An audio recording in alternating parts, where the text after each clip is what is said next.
Hey Bible lovers, I'm Tim Nichols. I'm here to bring you Nicholsworth, and today we're going to do the finale of my 90-day read of the BSB. So the first thing I want to show you in this is where I think the BSB really shines the most, and that's in its note system. In order to understand its note system a little more fully, I really encourage you to go to the legend chart here. First of all, this kind of gives you the different translations they have. They actually have a majority standard Bible that is based off the majority text. It's not in print. I really hope that comes to print soon. But this is really where you get the good information on how the note system works, because this gives you the textual sources that it uses.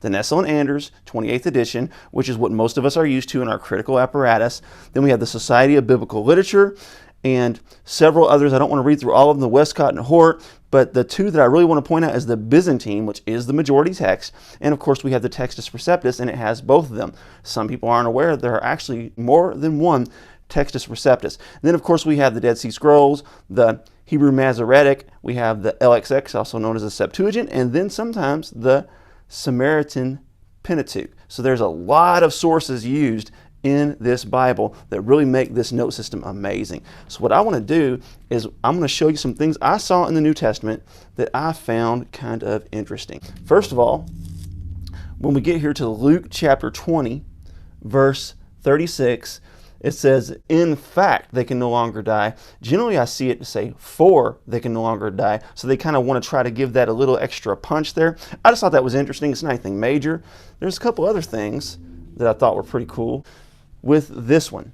When the demons were cast out, it says here with loud shrieks, kind of makes it kind of woo, and normally you hear with a loud voice or with a loud shout. So I thought that was kind of cool.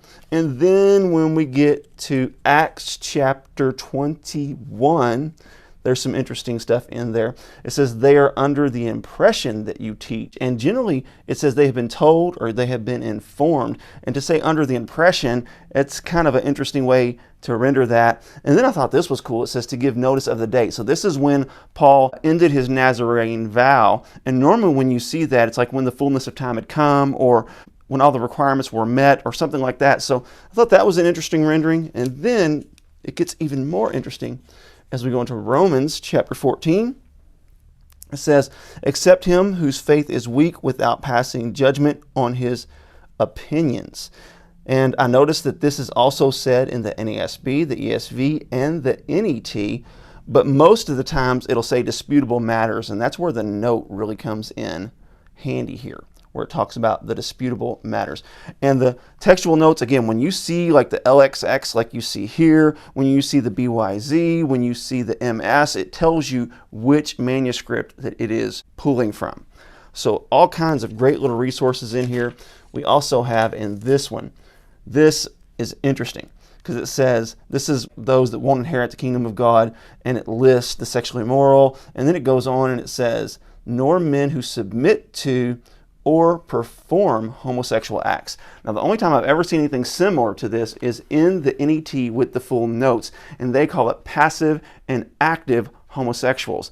And basically, in their mind, what it means to be a passive homosexual is to be one who is more effeminate, who is the feminine one, and to be the active homosexual is to be the one that is dominant. Normally, in your King James, your New King James, and other translations, it'll either say a male prostitute or effeminate or something of that nature. So this probably is the most interesting rendering in the entire BSB.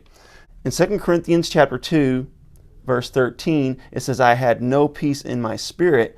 But normally it'll say I have no peace of mind or I had no rest in my spirit. So I thought that was an interesting rendering. Also in 2 Corinthians 3:18, where it normally says from glory to glory, this says intensifying glory. Thought that was really cool.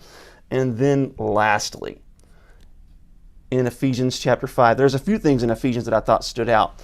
But this says reckless indiscretion instead of dissipation. So I feel like that's actually a little more clear. I really like that. Also in the heavenly places, they say in the heavenly realms in Ephesians instead. So there's a lot of interesting renderings. This was a phenomenal read. I really enjoyed it. It's not going to be my main translation. It's not going to be my main go-to, but I really appreciate its place in the translation world. I appreciate that I can reference it and really get that robust note system. I'm telling you, the note system in the BSB is probably only topped by the NET full notes. These notes are legit. If you get them for no other reason, grab them for those notes. But I enjoyed this read. God bless you. Keep calm. Jesus on. This is your Nicholsworth.